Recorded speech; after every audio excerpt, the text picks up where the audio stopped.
Welcome to Unreliable Narrator Episode 9, The Mandela Effect and Alternate Realities.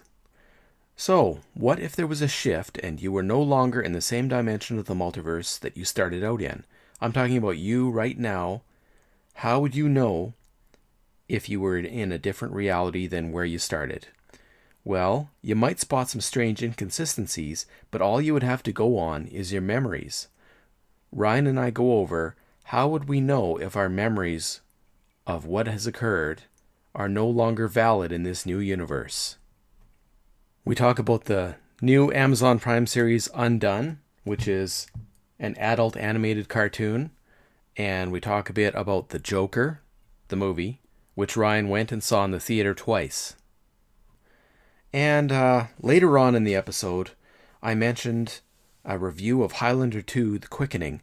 There was a great podcast review of this in Stuff to Blow Your Mind. It was aired on March 7th, 2019, and that particular episode was called Highlander 2, The Sciencing. I'll mention that again in the show notes.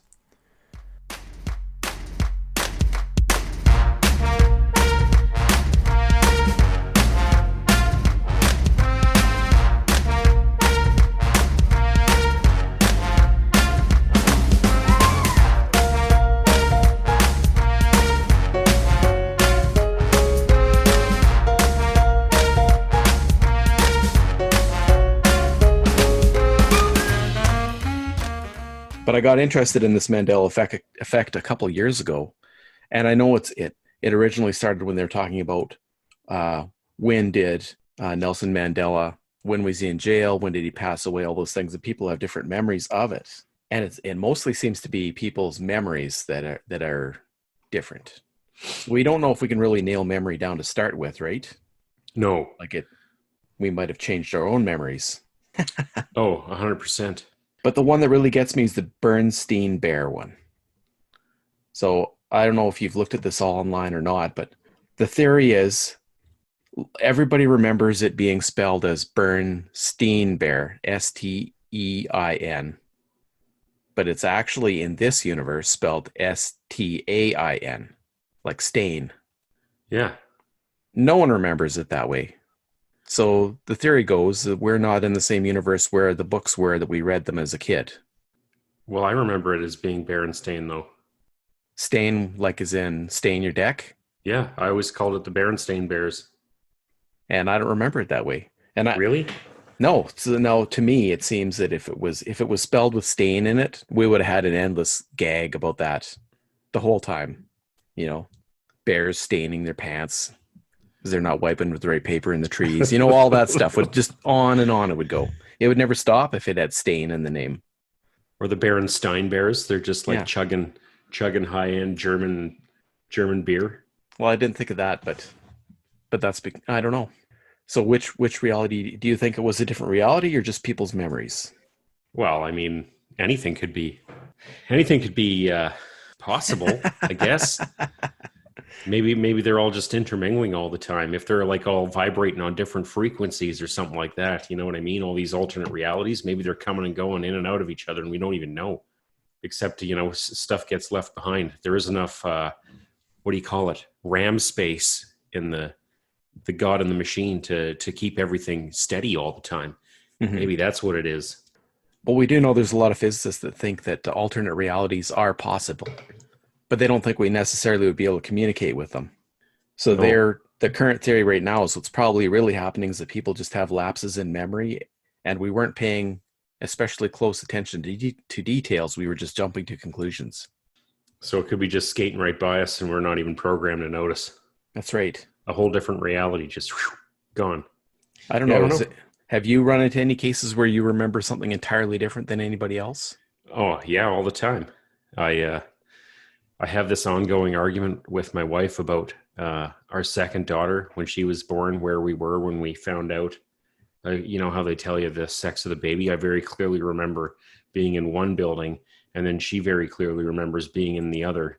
And I think she might be right, but the way I remember it is just so clear that I think I might have made up that that's when it was, just because the setting was so much starker and more off-putting in the one that I remember it, as opposed to the warmer one that she remembers it. So that's one thing for sure. And it just seems to me like, I don't know, there's been a few instances. That's the big one that comes to mind that jumps out first. How about you? Well, I clearly remember our local Evergreen Hall being built way before apparently it was. Like we're talking 2-3 years before. So, and I didn't even realize that I remembered it different than everybody else until one day I was talking to this lady in the closest town. We just met her, and she's like, "Oh, what are you talking about?" And she's, and it was one of those weird moments that totally caught me off guard. And now looking back, I can't figure out why I remember it entirely different than the actual facts. There's just no reason. No. Well, what the hell? Yeah, I don't know. I like to think that I have a really good memory all the time, but it just I think more or less lately I'm kind of resigning to the fact that it isn't as perfect as I think, and that when I have to recall something, it isn't exactly the way that it might have been. Like some of my relatives, I got one of my brothers. I heard him say, and I can't remember what it was in reference to, but it was about something that we were both there for. That's something that happened, and he remembers the whole thing from a whole different perspective, very differently than me. And that was the first time I really clued in, was like, well, am I remembering this wrong here? Or is it him? Pardon me. It's one of those touchy things. Mostly song lyrics, I remember those incorrectly all the time, but I think it's just because I'm a moron. I don't know. Well, that could be. Okay, well, how about the most famous one, though? Like, that's on this list here, is that so many people remember Prince having passed away on April 21st, 2016 from a drug overdose. And when did he go? 2019. Just this year? Yeah. Oh, see, there I am. I'm in that category. I thought it was like 2017 or 18. No, that just happened this spring. Oh, geez. Are you kidding me? Oh, look it up. And wasn't Tom Petty around the same time? Tom Petty. I don't know. It's one of those things. So this all came about, like you sent me that article, and the article is the Mandela Effect, science fiction or mass delusion. Mm-hmm. Sub headline: what some dismiss as misremembering could be a hint of alternate realities, and it's at 10. So a couple of the big examples that they're giving in the article is major events and deaths such as Nelson Mandela, Prince, and television stuff. The big obvious one is Darth Vader, what he says to Luke Skywalker in Empire Strikes Back when he has the big reveal there. Should we spoil it? Sure. I think I can explain that one. Yeah. Okay, go ahead. And so the line is what he says, I am your father. Do you remember a movie, and I think, what was the large guy from Saturday Night Live that passed away? He was in a movie, Black Sheep. Chris Farley. Yeah, Chris Farley was in a movie like that, where he was speaking into a fan, and he said, Luke, I am your father. Yeah. That explains that false memory, I think. It's his fault. Well, it could be. Everybody's remembering him doing that subconsciously. Like, yeah. If you have a memory from popular culture that changes the original facts, and then that's like reinforcement, right? Yeah, I suppose that would be, you know what, now that you say it, I could picture him doing it. I could picture that scene where he's behind the fan and he's yelling into that. Yeah. And I think you might be right. That was a great movie. I think he backed up a car without closing the door and ripped it off. Is that the one where he got fat guy in a little coat? I don't remember that. I remember the fridge flying across the room and chocolate pudding down his pants. It's a classic. A heroin crazed Brian Dennehy. I don't know. Mm-hmm. Yeah, I don't. The other one is. Oh, geez, let me see. I got to bring it all up here. I didn't make notes. We're 8 episodes into this, and I'm still terrible at it. Oh, yeah. The one that really caught me that I was laughing at was everyone seems to remember. Do you remember Sinbad, the actor Sinbad? Yeah.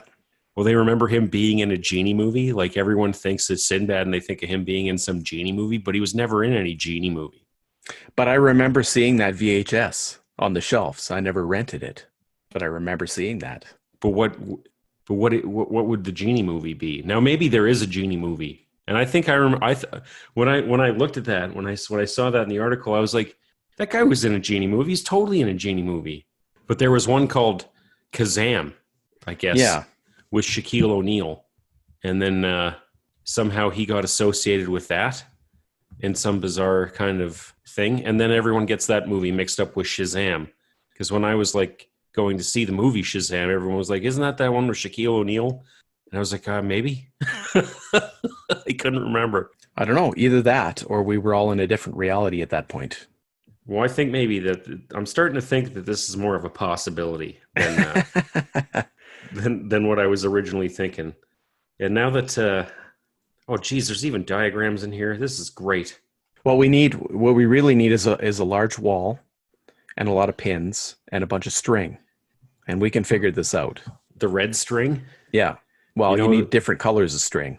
That's when I know a movie's getting serious as shit, is when they have the wall with the red string all over it. They're really going to put it together. I don't know if we're capable of that. I don't have the mental. I don't have the snuff, man. We need to spend hours figuring this out. But I don't know. It really fits in with the whole unreliable narrator thing. What if our whole reality is run by an unreliable narrator?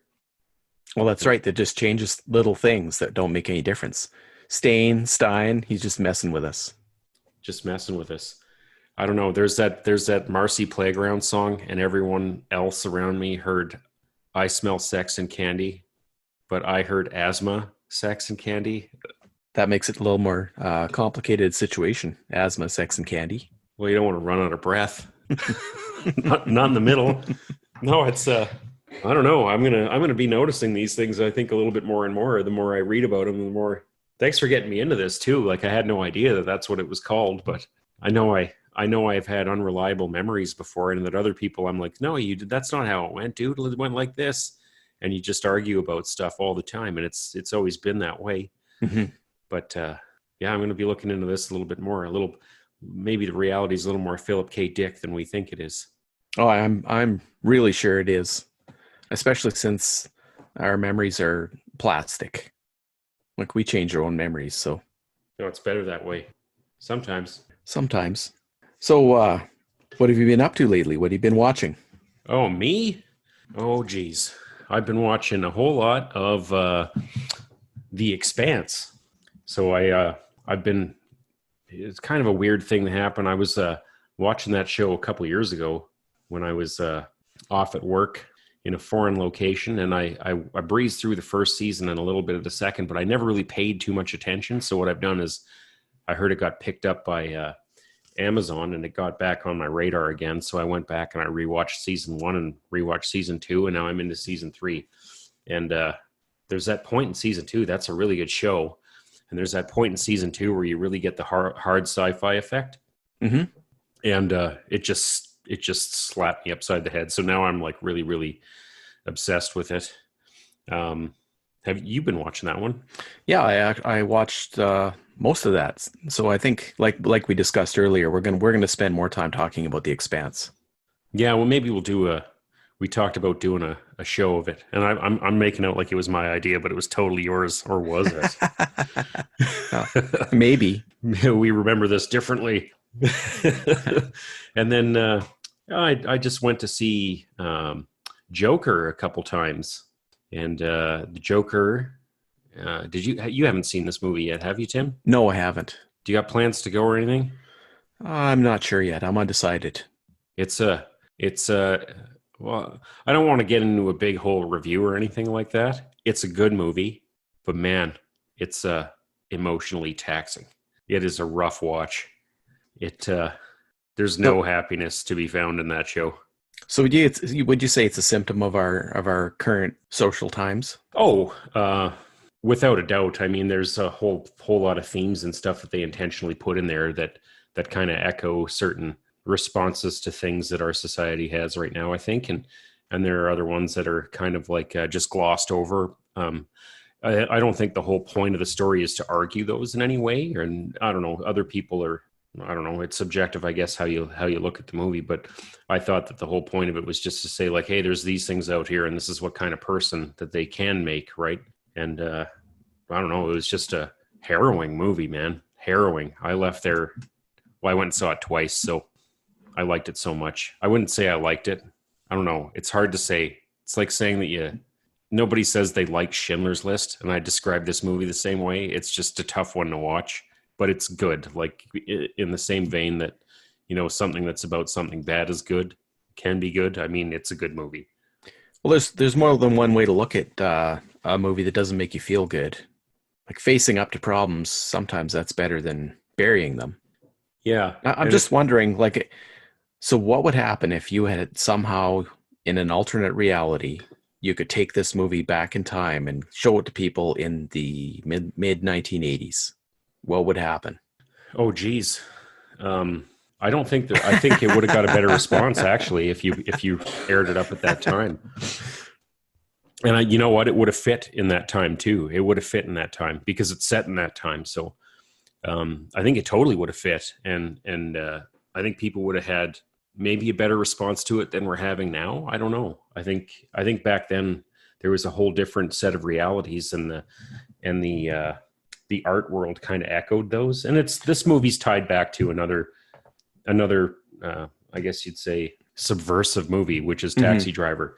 And that movie actually got the president shot. Well, it didn't get the president. The movie didn't go out and buy a gun and shoot the president or anything like that. But a psycho who had seen the movie and thought that his reality echoed that of the character in the movie shot Ronald Reagan because of the shit he got from that movie. So I think it kind of echoes that. Thankfully, like there was a whole bunch of talk about, the theater shootings, and thankfully none of that stuff has actually happened, and I hoped it wouldn't, because I think I like to believe in the best of people and that no one would do that, but you never know, right? I know they were taking actions to try to discourage people. You weren't allowed to wear a costume to watch the movie, for instance, and I know there was probably heightened security in the big cities. Yeah. I saw it once in a big city and once in a little town here, and it was I don't know. Here's the thing. I like that this movie got made. I like that in all the stuff that they make nowadays, where everything's just for the most, like, we have a lot of big tentpole movies come out now, and everything's really palatable and everything's really squeaky clean, and there's a lot of stuff that comes out that's just meant to make you feel good. And I like that something like this came along that just went, we're going to not do that today. We're just going to make you feel bad for the whole time. And even when you laugh at something in the movie, there is a couple funny parts, but they're really like feel bad funny parts. Like you feel bad for laughing. Okay. So it's got really dark sense of humor when it does have a sense of humor. And just, I don't know, it was just a good performance. Well, let's just flip sideways for a second now. So a question that I got from one of our listeners kind of relates to that, the big tentpole movies. Because we'd have to agree, I haven't seen this movie, but I'm pretty sure that in Joker that is not a flat character. Oh, no. But her question was, in your opinion, is Captain Marvel a flat character? And was like, what did you think of the movie overall? The Captain Marvel origin story movie. I believe that came out this spring, before the big Avengers Endgame movie. Well, I'm going to slightly recuse myself from this because I haven't seen all of the Captain Marvel movie. I've caught little bits and pieces. And I'm more familiar with Captain Marvel, I guess, in some of the, I guess they were called, what were they called? It was a series of comics, and it was like the Ultimate line in Marvel. So the Ultimate Captain Marvel and the Ultimate Avengers and Fantastic Four, which is kind of like a different character, but it was still Carol Danvers, and she still had the cool, crazy cosmic superpowers. But I've only ever seen her used in Avengers, and I think in order to make that movie any sort of length, what they had to do was chop her out and give her something to do so that she wasn't in most of the movie. So when she did come up into the movie, I was just like, okay. And she beat up some dudes, and then she got beat up, and then that was it. So there wasn't really a whole lot of character development there. So I'd have to reserve my own personal judgment for after I've seen the whole entirety of the Captain Marvel movie. But I'll let you go ahead. Okay. Well, I think she is a flat character, although Like we're talking an origin movie, so quite often they don't spend enough time on character development in origin movies to start with. Also, she totally lost her memory and was basically working partially with amnesia the entire movie. So anybody with amnesia is a flat character.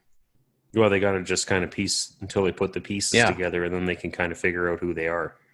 And then, like you said, she wasn't really in the other movie much. So there really hasn't been any time to develop her character. So but at the same time, this movie, The Joker, it's all character development, right?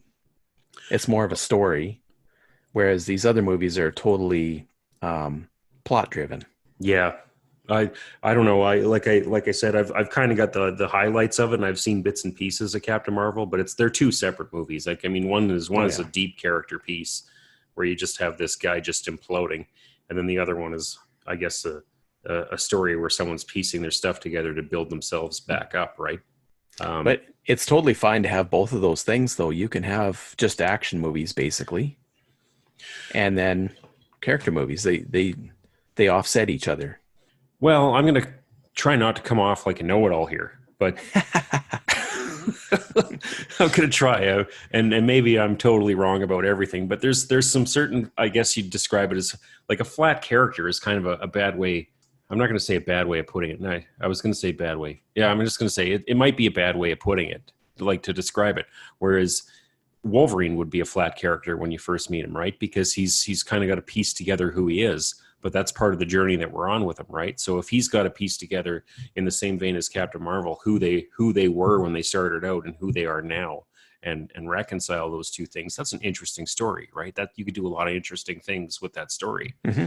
And I haven't seen the movie, but I guess they did, because people were pretty responsive to that character, just like they were with Wolverine, right?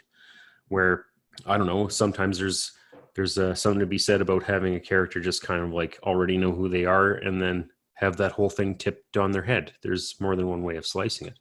But it's not necessarily a bad thing to have a flat character. It just depends, I guess, on the story around them and how good you want to tell it. Well, I like to see a lot of things blow up, so they accomplished that. I know there was a cat. Like, everyone had a big thing with the cat in the movie. Yeah, and well, spoiler alert, there's a cat. There's a cat. That's it. That's all we got. This movie had some cats in it. Well, I've been watching a fairly sort of semi-realistic cartoon called Undone on Amazon Prime, which just recently came out. But it has Rosa Salazar, who is in Alita Battle Angel. Oh, yeah. And Bob Odenkirk, who was Saul Goodman on, he was the lawyer in Breaking Bad. Love that guy. And then I didn't recognize most of the other names. So those are the two main characters. And he's deceased and she's seeing spirits and she's time traveling. So it's a pretty interesting, or is she time traveling? Is she just schizophrenic? It's hard to tell. Maybe she's a shaman. It's pretty mind bending. So it's anime, you said. It's animated, yes. And sci-fi. Yes. That's all got all the things I want. Time travel, yes, please. Yeah. It's really interesting. So how many episodes are in this? I think so far they've only got 6 out on this season. 6 or 8 or something like that. It's not very many episodes yet. There's going to be a trend to not as much binge watching possibly as well. I heard rumors of that.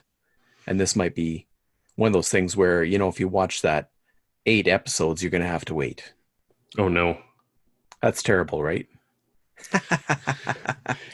Well, like 8 episodes. Well, how most of the time we wait a year after 8 episodes anyway. Like, yeah. So I'm willing to, I don't know. I'm of two minds about this because there's a couple shows coming out. Like tonight, I'm going to watch Watchmen. The first episode of that comes out tonight, and I'm going to be watching that. And they're running that. It's HBO, so they run their shows weekly. So I'm either going to have to stay on top of it or just watch this one and then decide whether or not I want to just wait till the end and then binge them all. But I don't know. Like, I'm kind of in the middle. I don't know. I don't know whether one's better than the other or not. I think convenience-wise, the problem for me is watching things as they come out weekly, I always miss it. Yeah, and So then I you end wind up up going, getting yeah. So then I end up going to somewhere where it's all collected up. And then am I just going to watch one and then shut the TV off? That usually doesn't happen because yeah, it's set to autoplay these days, right? yeah, and they just keep going. But there's no way, like realistically speaking, I'm so far behind on The Flash that if I don't just let it autoplay with all my spare time, I'm never going to get it watched. We're talking this three, four, eight, I don't know how many seasons even. And I'm still on season one, so, or two. Yeah, they like to do like big, long 20 episode seasons too, right? So the only way for me to get through this baby is to just let her autoplay and binge watch it while I'm, mindlessly crushing monsters or whatever on my phone. That's how I watched The Expanse the first time around, and I Mm. had to go back because then I realized it was so good. I don't know. There's that one, and then there's Mandalorian is coming out in a couple weeks, and Okay, that so one's going that's to going to be be on the Disney Plus channel, yeah, which I think we're going to go ahead and probably get when it's available. yeah. I'm debating that But too. we're going to have to make decisions, like hard decisions, for how many hundreds of dollars a month we're going to spend on all these subscriptions.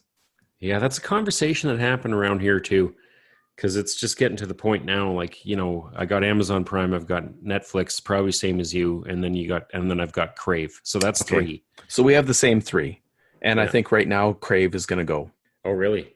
Well, because I'm going to get the Disney one and probably try out the Apple TV one in November. What shows are?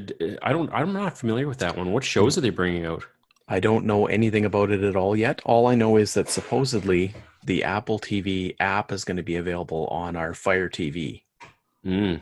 So I won't need to buy any devices or anything to get it. I just download the app and away you go. Oh, they're playing nice, are they? And That's good to hear. and it should be under $10 Canadian. I think it's $5.99 US. Hmm.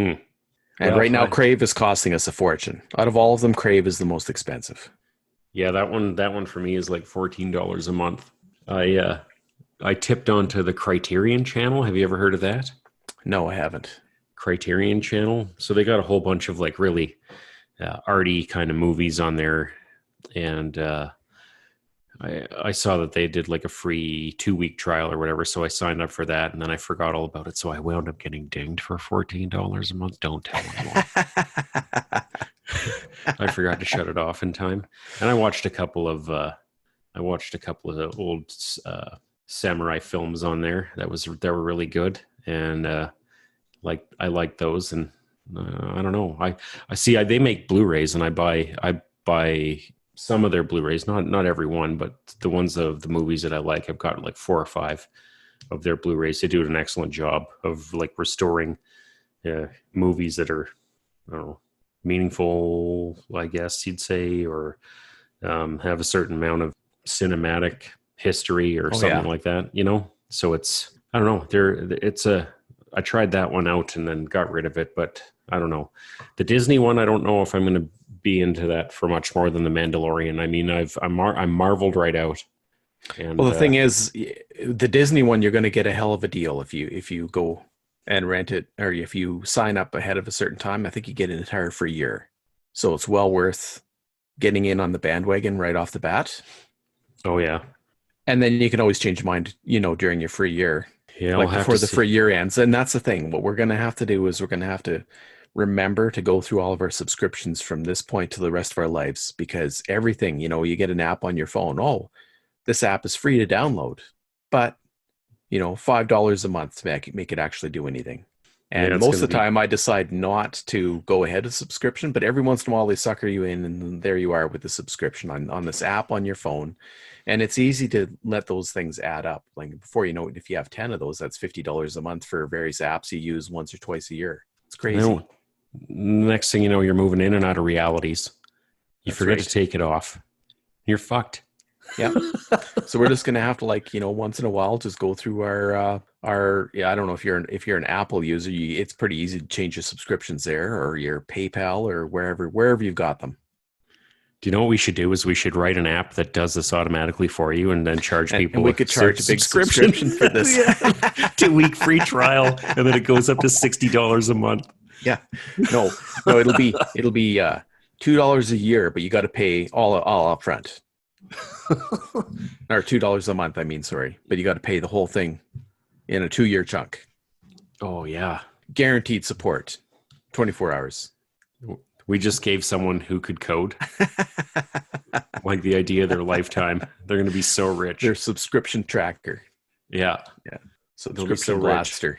And we'll get nothing. We'll maybe get an honorable mention. That's right. Maybe we'll get a free subscription. Yeah. Oh, that'd be nice. And clean up my apps. I'm probably an extreme case, but I have like 5 or 6 pages all the time on the go. Yeah, that's about me too. And I regularly go through them and throw apps away.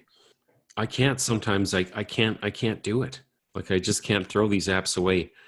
Like I'm looking right now, and what if I need need Leaf Snap? You know? Well, and we're dealing in an alternate reality. If you have an Apple device, every time there's an update, if they aren't happy with an app that was in their store, they're going to delete it on you, and you won't even know it's gone.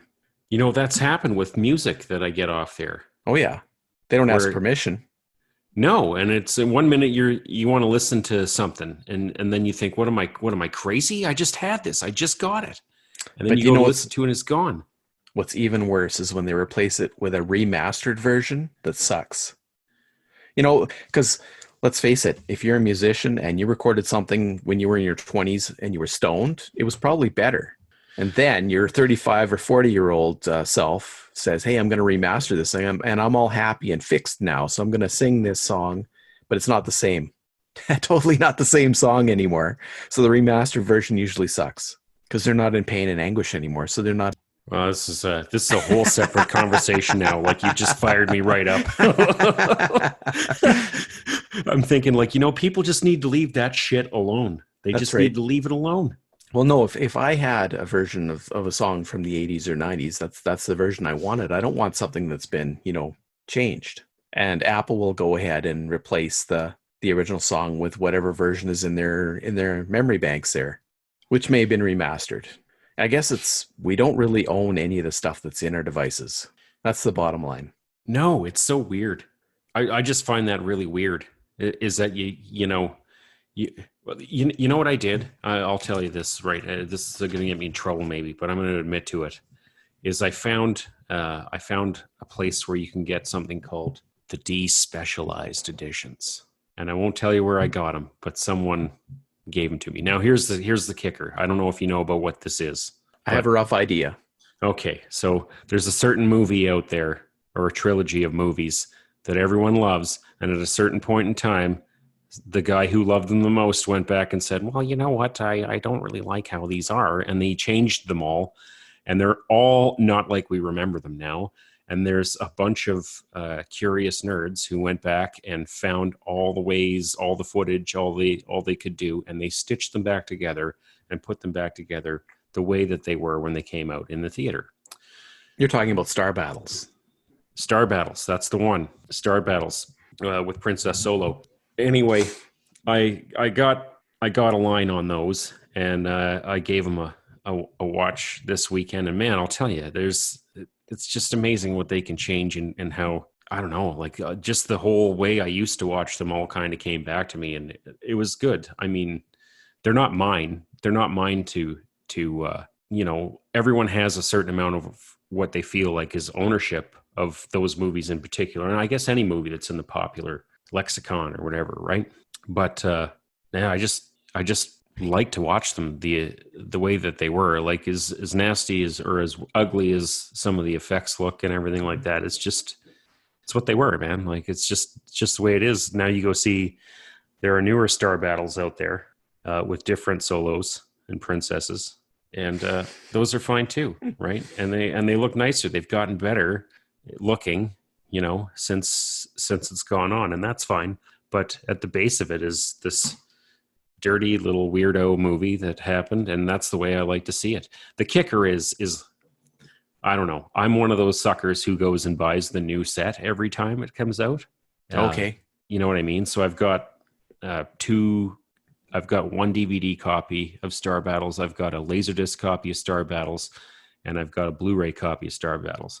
And all three of them, the one that I like to watch the most is coincidentally the Laserdisc copy of Star Battles, but it looks like shit. So the reasoning for it is this. Now I tend to make sure that I pay for the things that I consume. But in this case, it kind of floated my way for nothing, and I have one. And I don't feel bad. Yeah, so I don't own a lot of any movies anymore. I've switched almost totally to streaming. I don't even have a DVD player hooked up right now. Oh, really? How do you And I live? don't feel bad about it. Oh, I guess. Well, there's so much stuff to watch. And true, every once in a while I want to watch something that was on one of these services, or alternatively I used to have the DVD, and then I'm sad for a few seconds that I can't watch that thing again. And then I move on. And then a couple months later it becomes available again somewhere. The only thing is it's not the original version quite often. And I'm waiting for the day that Army of Darkness shows up on one of these services somewhere and it's been totally remastered and new special effects, and that would be a real tragedy. I hope that doesn't happen. I don't know if they'd put, it takes so much effort to do. Well, they did that already. Like there's a boomstick edition, or I've got another edition of it. I've got it two is, but editions of it's that not show. entirely changed. I do have that DVD still. I Yeah, just don't have a DVD player. I've got one that's like totally not the original version of the original version of the film. So I watched it, and it has the ending where he's like, he wakes up and he goes back, like the Planet of the Apes ending where he's like, oh yeah, you blew it up, you maniacs. And that's the only way you can watch that movie. And I was like, shit, I like that one, but I was like, that's not how I remember it. I don't like that. It's making me uncomfortable. So I went and got another version of it. There's 3 different endings, isn't there? Isn't there one version where he wakes up in a cave with a long beard? Yeah, that's the one I'm talking about. Oh, okay. And then he goes outside of the cave and he sees like the ruined city or whatever. Isn't that it? That wasn't the theatrical version though, because I saw it in the theater. And in the theatrical version, he ends up at S-Mart again. Yeah, that's. And there's Attack, right? And he goes, "Give me some sugar, baby," right at the very end. I thought he was "Hail to the King, baby." Oh, maybe that was it. See, what reality are we in? We don't know. I'm not sure. We double back. I believe the DVD that I have there has both endings. You can pick one. I don't want to pick though. No, well, that's always feels like a cheap trick. Because what if you pick wrong? Yeah, like I just want to be spoon-fed this shit. Like, give it to me, a big heaping gobs. I always expect to. Here's one that I was listening to a podcast where they revisited. Sean Connery was in it. Chop people's heads off, and they're no longer immortal. Oh, Highlander. Highlander 2. So they reviewed Highlander 2 as one of the all-time worst movies that they loved ever, which I would kind of agree. The plot is terrible, but I loved the movie. Apparently, if you go and get a copy of that movie now, it is not anything like the original. There's a whole bunch of changes. They changed plot elements. Instead of coming from an alternate world and being aliens, now they're from the deep, deep past, time travelers or something like that. Like they changed massive amounts of it. Well, I, for whatever reason, really liked that movie also. And I didn't see the first Highlander movie until after I'd seen Highlander 2. Okay. So when I saw the first movie, I'm like, they're not from the planet Zeist? Well, it turns out they really aren't because they've changed the movie. And I guess. I'm curious to see that. I got to revisit this. I know I remember seeing Highlander 3, The Sorcerer in the theater, and then I got beat up afterwards. So it's that movie is particularly ingrained in my brain. And not very good. I didn't like that one. Well, you know what? I remember liking that one too. When he gets his sword broken, he's up on the hill and it shows the helicopter shot of him. He's learning how to use the sword again and getting back to his Highlander roots with his Japanese sword. And then you get this nice like Gaelic kind of music and everything like that. That's like really good for the setting. And then he gets into the battle with Mario Van Peebles at the end. And for whatever reason, they just totally slewfoot that whole nice Highlandery moment with like a cheap Dr. Feelgood ripoff song when they're sword fighting. And it just completely ruined the whole thing for me. Just going over the original Highlander movie for a second here, as they pointed on that podcast I was listening to, they had a Spaniard, played by Sean Connery, who didn't have a Spanish accent. Wasn't he Egyptian? Or something like that, yeah. But he was definitely not from those parts. And he was training a guy with like a French accent who was supposed to be Scottish. Yeah, that's never it's never sat right with me either. Anyway, or maybe I'll forward that podcast to you, and I'll list it in the notes. The Oh yeah, one that'd that be great. discusses Highlander 2. It's pretty entertaining. They go through the science of Highlander 2, which is kind of interesting.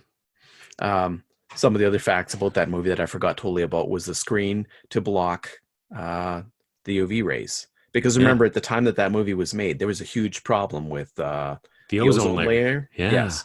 So in order to solve the problem, what they did was they made this massive screen that blanked out the sun and stopped the sun from hitting the earth. And it was all dark Ah, all the time. And that's how they stopped from frying to death. and it was all Connor McLeod's fault. He was the That's right. He scientist that did it. made it Yeah. all. And everybody hated his guts. Yeah, I do remember that. He was coming out of the opera house. He had the long hair going on. That's right. Everyone hated his face. Yeah. Oh yeah, that Yeah. there was a lot going on in that movie. There was. The 90s were a weird time, eh? All the cocaine started wearing off from the 80s, and everyone Yep. started getting this like cocaine guilt going on. So they started to make these like almost responsible movies, and then it just turned into weird pablum. Yeah, the 80s. It was a dark time. Covered in colorful spandex with big hair, but a dark time. It was something. Yeah, the old Highlander 2. God, I got to watch that again. Got to go through all the old. See, the one that I was talking about. So I had this one movie on VHS that was like a total art house. I don't know, dweeb movie. I was really into U2 at the time, and the movie's called "Until the End of the World," which is one of their songs. And I'd heard about this movie, so I wound up getting a VHS copy of it. It's like this really weird, like for the mid 90s when it was made, like a near future kind of movie. So it was like supposed to take place in 99, 2000, something, you know, that millennium Y2K kind of buzz that was going around in the mid 90s when everyone thought the world was just going to arbitrarily end. And I sold that VHS copy, and it's never come available since I did that. So I've never been able to watch this movie. But I found out it's coming out at Christmas time on a Blu-ray, so I'm going to pick it up. And of course, it's a 4-hour long cut instead of the 2-hour or 30-minute cut that I was used to. So I'm going to have to remember this whole movie all over again. I love it. So that's what I'm doing for Christmas, I guess. I think out of 90s movies, the one that I watched the most number of times would have been The Abyss. And I don't know why, but I just love that movie. Yeah, I love that movie too. That was a good one. I remember begging to go see that one, and it flopped. Like it was a flop. Oh, yeah. It flopped, but somehow I managed to see it 3 times in the theater, I think. Oh my God, you're so it lucky. Seems like.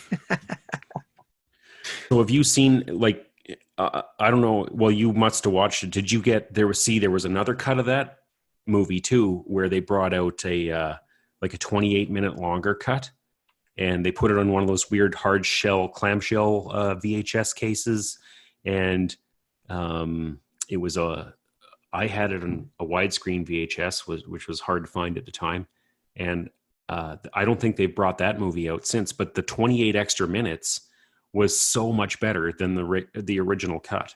You know what? I haven't seen that. No? Oh, maybe I'll have to watch it sometime. Well, you're going to have a hard time because it doesn't exist right now unless you go get a VHS. They might. Your only hope is to see if they bring that out to coincide with the next Avatar movie, because they've been flirting with The Abyss for quite some time on like any sort of home media thing. It might be on streaming. I don't know.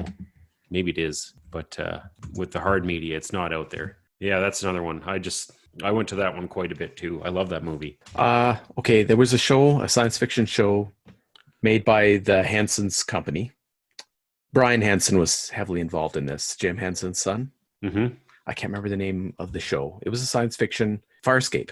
Oh, Farscape. Yes. And I was listening to an interview of Brian Hanson, and he was talking about Farscape, and he said that they had the original film of Farscape, and they were keeping it in storage for like years and years, and it was costing them, $100,000 a year to store all this film. Every year they were asking him, "Can we throw this stuff away? Can we throw it away?"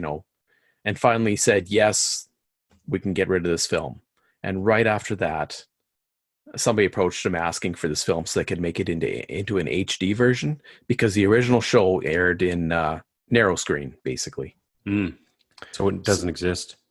No. So then a couple years after that, they developed the technology to make it happen based on the original film, or based on what they have digitally. So they still managed to pull it off, but would have been easier with the film. And I wonder, I was thinking after that, so how many cases do we not have the film anymore? It's all gone. Oh, there's a lot. There's a lot. Because it's a storage problem. Like, what do you do with it? Yeah, and there's some films that was like, the only way they put them in these salt caverns or something like that, I think, or like these underground places, and they've got, it's just like there's a big problem, just like that Tarantino movie where they talk about the whatever that one particular film is, the nitrate film or whatever it is that just can spontaneously combust, and there's been lots of films lost to that too.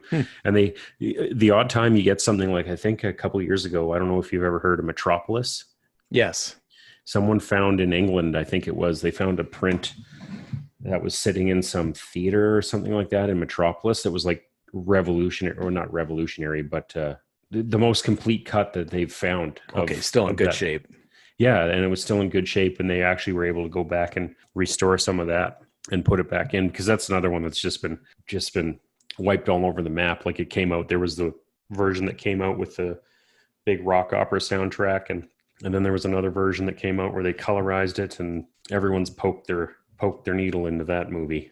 I was just talking about another one just like that, was Night of the Living Dead. That's another one that just has had a plethora. It went into public domain sometime in the, I want to say, late 70s or something like that. Okay. And since it did, anyone could put out a Blu-ray or a DVD or whatever they wanted to. So people would go in there and just like make whatever the shit that they wanted and put new shit in there and shoot new stuff and just like mung this thing up beyond belief, right? So there's a whole, I don't know, there's a whole bunch of, depending on where you jumped in on that boat, you might remember that movie totally different than someone else would too. Yeah, I've only watched the originals a couple times years ago. Of course, we're talking Night of the Living Dead 2. I watched that one a couple times. Do you mean Return of the Living Dead? Yeah, that's what it would have been. It would have been Return of the Living Dead. The one where the guy's going, "Send more cops." That's right. That's where they... Yeah, I love those. They got a whole punk rock thing going on there. I don't remember. That's the only thing I remember is the guy going, "Send more cops," over the CD radio. That could have been number 3. Oh, it was a hoot, whatever it was. Anytime you find a barrel of chemicals that can kill everybody and turn them into zombies, it's great. Well, what else are you going to do with one of those? I don't know what the government was intending to do. The army originally had the stuff, so they must have had a plan. Well, it sounds to me like they were doing their jobs, which is to make our lives interesting. All right. Well, anyway, I guess we should wrap it up. Sure. I guess we can look forward to some new Star Battles movies this winter.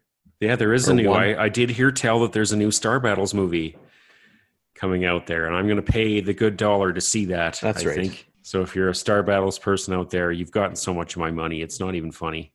Please don't be mad at me for watching a despecialized edition. We'll come back and we'll visit hard science fiction shows, including this was just a book The series. Expanse. The Expanse, and then there was we'll talk about other stuff, I guess, later. We won't spoil it. It'll be great. I'm hoping to do can I shamelessly plug some other stuff here? Sure. All right. Well, I'm hoping to do another podcast where we talk about Joker in a more extensive version over at Cinema Suds podcast with Colin. So Colin, if you're listening, I have your microphone. It's here in my office being held ransom until we do our next one on the Joker. And that's about it. That's all I wanted to plug shamelessly.